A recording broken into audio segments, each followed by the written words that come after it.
Mummy Dhanalakshmi தனா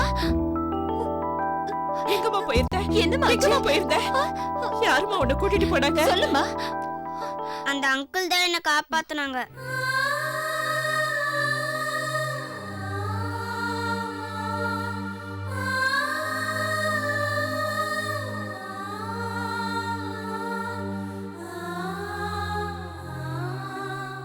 high Shailu aunty.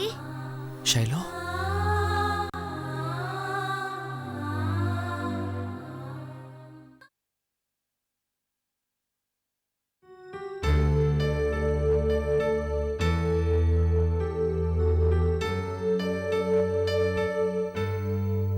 ரொம்ப நன்றிங்க. உட்காருங்க. இல்ல உட்காருங்கம்மா. நான் என் வைஃப் பையனோட பீச்சுக்கு போயிருந்தேன். எதிர்ச்சியா பார்த்தா 2 ரவுடிங்க இந்த பொண்ணை கடல்ல வீசுறதுக்கு தூக்கிட்டு வந்தாங்க. அதான் துரத்திட்டு போனேன். ஆனா அவனுங்க தப்பிச்சு ஓடி போயிட்டாங்க. என் ஹஸ்பண்ட் பிரதாப் தான் இவளை கடத்திட்டு போனது. என்னோட சொத்தெல்லாம் இந்த அனாதை ஆசிரமத்துக்கு எழுதி வைக்கிறேன்னு சொல்லியிருந்தேன். அப்படி பண்ணக்கூடாதுங்கிறதுக்காக தான் என்ன பிளாக்மெயில் பண்ணணும்னு இவளை கடத்திட்டு போயிருக்கான். எப்படியோ குழந்தை கிடைச்சிட்டா அது போதும். ஷைலஜா, நான் உங்ககிட்ட அடிக்கடி சொல்லுவேன்ல, கடவுள்னு ஒருத்தர் இருக்காரு, அவர் எல்லாத்தையும் பாத்துக்குவாருன்னு. இப்ப அது உண்மையாயிடுச்சு பாத்தியா? சரி, நீங்க என்ன சாப்பிடுறீங்க? இல்ல அதெல்லாம் ஒண்ணு வேணாங்க. முதல்ல குழந்தைய கூட்டிட்டு போய் ஏதாவது கொடுங்க. அம்மா, இவரு டாக்டர் சிவா. வணக்கம். இவங்க உங்க ஒய்ஃப் பார்வதி. வணக்கம்மா. இவன் அவரோட சன். இவங்க ஹாஸ்பிட்டல்ல தான் நான் ஒர்க் பண்ணிட்டு இருந்தேன். அப்படியா? ரொம்ப சந்தோஷம். அப்படின்னா ரொம்ப நாளைக்கு அப்புறம் நீங்க எல்லாம் சந்திச்சிருக்கீங்கன்னு நினைக்கிறேன். ஆமா. சரி, நீங்க பேசிட்டு இருங்க, நான் போய் குழந்தைக்கு ஏதாவது கொடுத்து கூட்டிட்டு வரேன். சரிங்க. உட்காருங்க.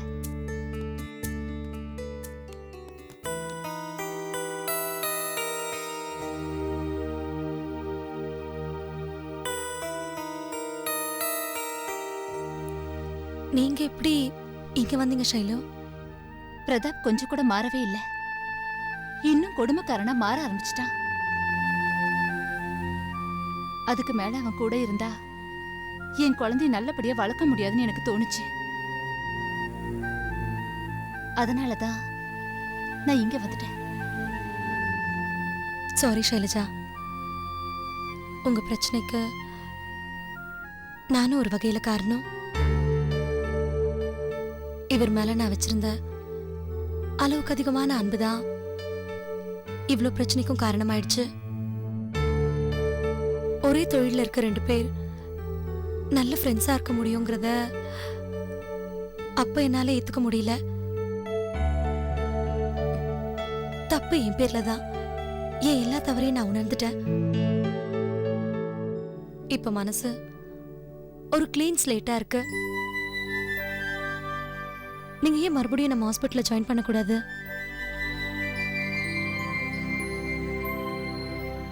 இப்பவாவது சிவா சாருக்கும் எனக்கும் உள்ள உறவை புரிஞ்சுக்கிட்டீங்க பாருங்க. அதை நினைச்சாலே எனக்கு ரொம்ப சந்தோஷமா இருக்கு. ஒரு சில பேர் தன்னோட சுயநலத்துக்காக நம்ம மனசுல விஷத்தை விதைக்க பாப்பாங்க. அதை நம்ம தான் வளராம பாத்துக்கணும். இப்ப நீங்க 2 பேரும் சந்தோஷமா இருக்கீங்க பாருங்க, அதுவே எனக்கு போதும். ஷைலு, பார்வதி மனசு மாறினதுக்கு அப்புறம் நம்மளால ஒரு பொண்ணோட வாழ்க்கை பாதிக்கப்பட்டுருச்சுன்னு உன்னை நினைச்சு தினம் என்கிட்ட வருத்தப்பட்டுக்கிட்டு இருக்கா. என்னமோ ஒரு கண்மூடித்தனம் எல்லாரையும் எடுத்துரிஞ்சு பேசிட்டா. இப்போ அவளே ஃபீல் பண்றா. ஷைலு, நீ எப்போ வேணாலும் என் ஹாஸ்பிட்டலுக்கு வரலாம். உன் சேர் அப்படியே தான் இருக்கு. உங்க மனசு இப்போ கிளீன் ஸ்லேட்டா இருக்கிறதா நீங்க சொன்னீங்க. அதே மாதிரி என் மனசும் கிளீன் ஸ்லேட்டா தான் இருக்கு. அந்த ஸ்லேட்ல ஒரே ஒரு பேர் தான் எழுதி வச்சிருந்தேன். அதான் சிவா. அந்த பேரை எழுதி வச்சதுக்கு காரணம் காதல் இல்ல, மரியாதை. ஆனா இப்போ சிவா பேருக்கு கீழே இந்த ஆசிரமத்தோட சேர்மன் பேர் தான் எழுதி வச்சிருக்கேன். அதுக்கும் காரணம் நான் உங்க மேல வச்சிருக்க மரியாதை தான். நான் இங்க ரொம்ப நிம்மதியா இருக்கேன். என் குழந்தை ஒரு நல்ல அட்மாஸ்பியர்ல வளர போறதுங்கிறத நினைச்சு ரொம்ப சந்தோஷப்பட்டுட்டு இருக்கேன். நான் உங்க ஹாஸ்பிட்டலுக்கு வந்தா நீங்க என்ன எப்படி பாத்துப்பீங்களோ அதே மாதிரி சேர்மன் அம்மாவும் என்ன ரொம்ப நல்லா பாத்துக்கிறாங்க. நாம தான் இப்போ ஒருத்தருக்கு ஒருத்தர் பேசி மனசுல இருக்க அழுக்கெல்லாம் தொடச்சிட்டோமே. இனிமே நான் அங்க இருந்தா என்ன, இங்க இருந்தா என்ன, ரெண்டுமே ஒண்ணுதான்.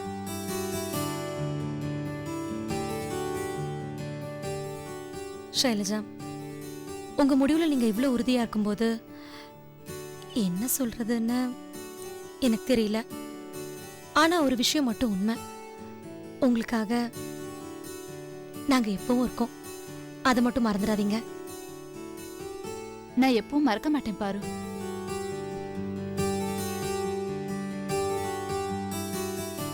சரி, அப்ப நாங்க கிளம்புறோம். Bye aunty. பாய்.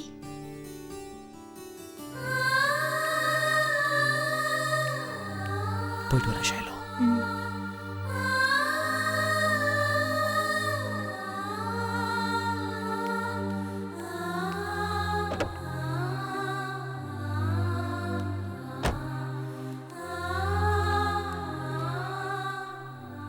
பாரு,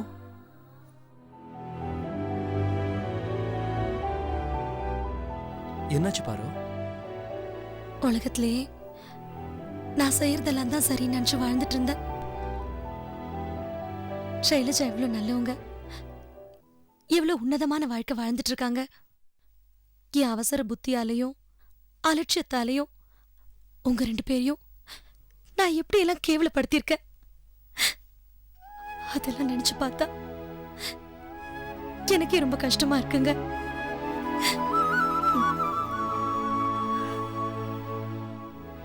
இட்ஸ் ஓகே பாரு, இட்ஸ் ஓகே. வா போலாம்.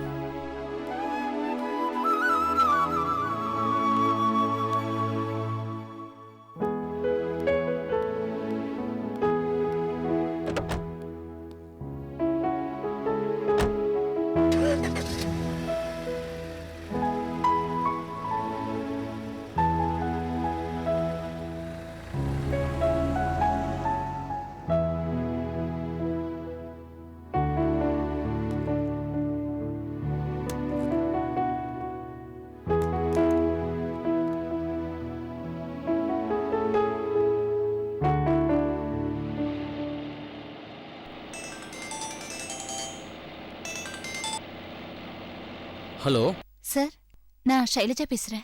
ராதாகிருஷ்ணன் தான் பேசுறேன். தனலட்சுமி திரும்ப கிடைச்சிட்டா. அப்படியா? ஆமா சார்.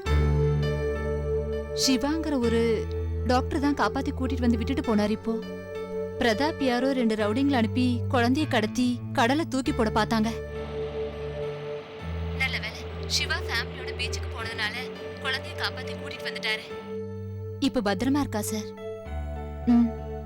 சரி, ஓகே.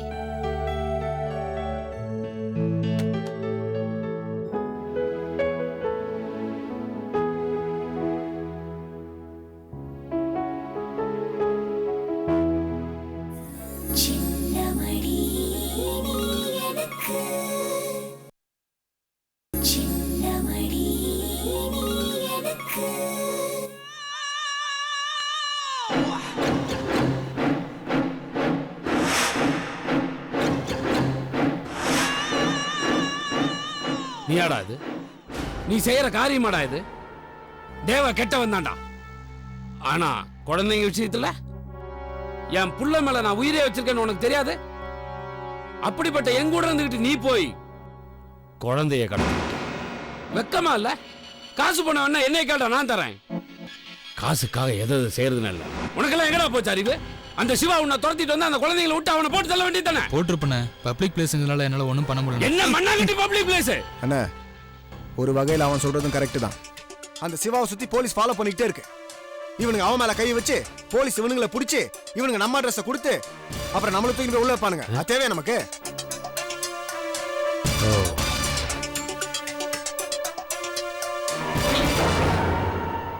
சரிதான்டா, சரியா சொன்ன. எனக்கு தான் அப்பப்ப மூளை வேலை செய்யறது இல்ல. ஆனா அந்த சிவா என் வாழ்க்கையில ரொம்ப மூக்க நுழைக்கிறான்டா. மூக்க நுழைக்கிறது அவனா நிறுத்தினானா அவன் உயிரோட இருப்பா. அதை நாம நிறுத்தினோம்னா அப்புறம் அவன் பொணந்தான். அவன் பொணத்துக்கு மாலையை போட்டு சங்கூதி பாடையில தூக்கிட்டு போறத பார்க்கணும்னு ஆசையா இருக்குனே. ஆனா அதுக்கான நேரம் இது இல்ல. அந்த ஏசி ராதாகிருஷ்ணன் ரொம்ப உஷாரா இருக்கா. நாம இங்க என்ன பிளான் போட்டாலும் அவனுக்கு தெரிஞ்சு போகுதே. கிடைக்கும் சமயம் கிடைக்கும் போது அவனை பார்த்து தட்டலாம். நீ சொன்னா சரியா தாண்டா இருக்கும்.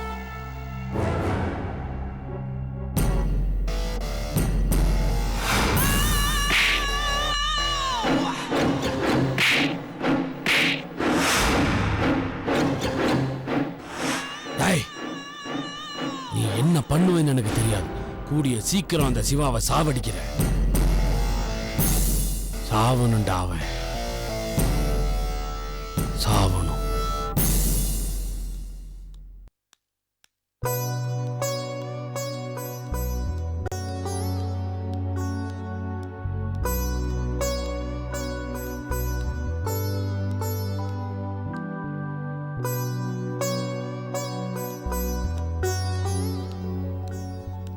யார்மா நீ? என்ன வேணும்? டூலெட் போர்டு போட்டிருக்கு, வீடு வேணும். தனியா வந்து கேக்குற? பெரியவங்க யாரும் இல்லையா? பெரியவங்க இருக்காங்க. முதல்ல நான் வீடு பாக்குறேன். எனக்கு பிடிச்சு போச்சுன்னா அவங்களே கூட்டிட்டு வந்து காமிக்கிறேன். உன்னை மட்டும் தனியா வீடு பார்க்க சொல்லிட்டு அவங்க எல்லாம் என்ன பண்ணிட்டு இருக்காங்க? நீ சம்பாரிச்சு கொடுக்கற பணத்தை வீட்டுல உட்கார்ந்து எண்ணிக்கிட்டு இருக்காங்களா? என்ன சொல்றீங்க? எனக்கு ஒன்னும் புரியலையே. ஒண்ணும் தெரியாத பாப்பா போட்டுக்கிட்டாலாம் தாப்பா. இப்படித்தான் ஒரு பொண்ணு தனியே வந்து வீடு கட்டா. நானும் பாக்குறதுக்கு டீசெண்டா இருக்காளேன்னு வீடு கொடுத்தேன்.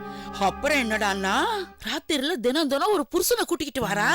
அம்மாடி, கோர்ட்டு கேஸ் அப்படி இப்படின்னு போய் அவளை காலி பண்றதுக்குள்ள எனக்கு போதும் போதும்னு போச்சுமா தாயே.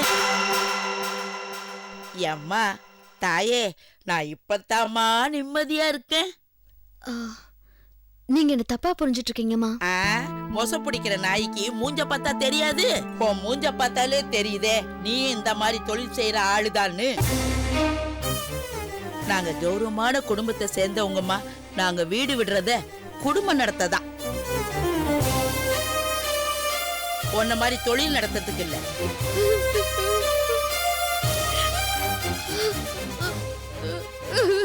என்ன அழுது வேஷம் காட்டுறியா? இந்த மாதிரி அழுகுறவங்கள நம்பவே கூடாது. இந்த பாரு, காசுக்கு வாடகைக்கு விடுற வீடு எத்தனையோ இருக்கு. அங்க போய் பாரு. போ, வந்துட்டா வீடு பார்க்க. இந்த மாதிரி போர்டை வைக்காதுன்னு அந்த ஆளுக்கு 1000 தடவை சொல்லிருக்கேன். கேட்டாரா? கண்ட கை செடிங்க எல்லாம் வந்து வீடு கேக்கு. இன்னைக்கு அந்த ஆளு வரட்டு வச்சுக்கிறேன். வரட்டு வரட்டு.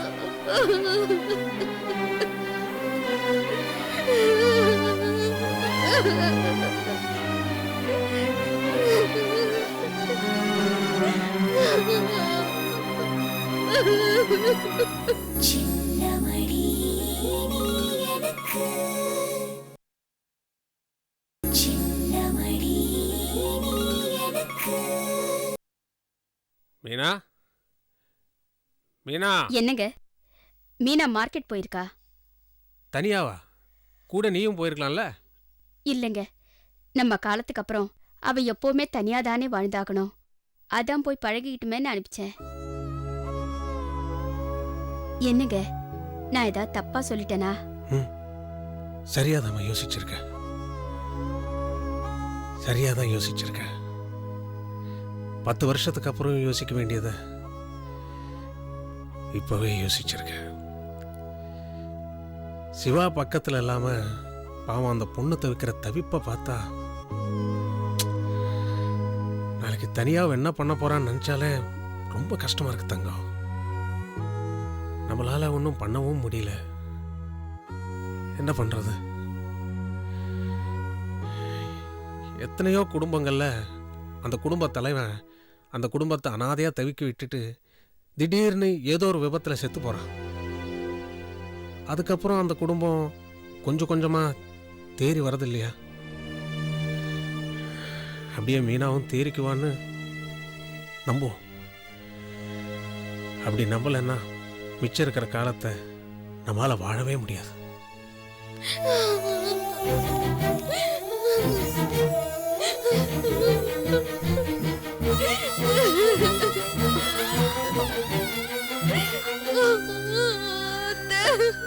ஐயோ மீனா, என்னம்மா, என்னாச்சு? ஏன் அழுற? சொல்லுமா, என்னங்க இது? சொல்லு மீனா, கேக்குறால. சிவா மாமாவுக்கு சிவா மாமாவுக்கு சிவா மாமா தான் வெளிநாடு போகல, அதனால நம்மள தனியா இருக்கலாம்னு வீடு பார்க்க போயிருந்தேன். வீடு பார்க்க போயிருந்தியா? என்னம்மா சொல்ற? வர வழியில ஒரு வீட்ல டூலெட் போர்டு தொங்கிட்டு இருந்துச்சு. அங்க போய் வாடகைக்கு தரீங்களான்னு கேட்டேன்.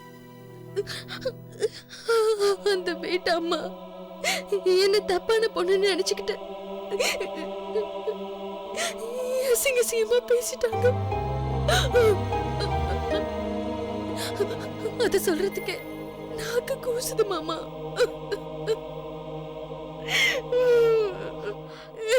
அழாதம்மா.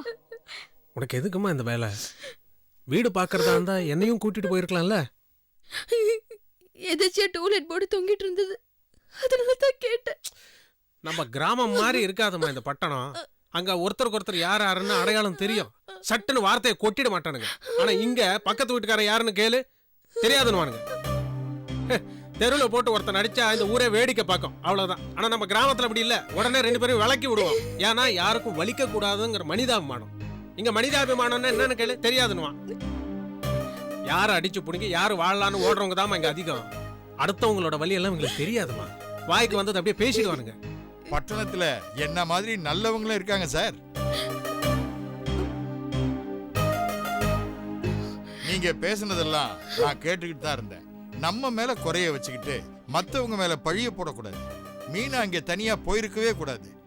இந்த வீட்டுல மீனாவுக்கு என்ன குறை? சரி, சிவா வந்துட்டாரு, நாம தனியா இருந்தா பெட்டரா இருக்குமேன்னு மீனா நினைச்சிருக்கலாம்.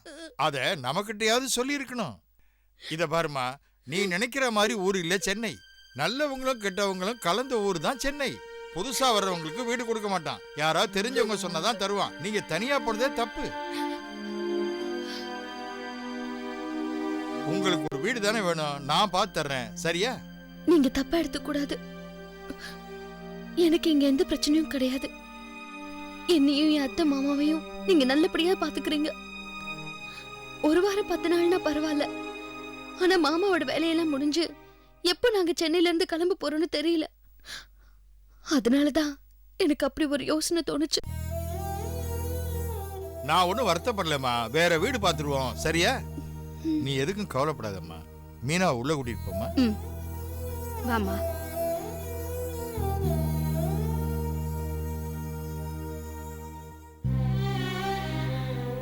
தனி கொடுத்தனும் போற அளவுக்கு தயாராகிட்டா.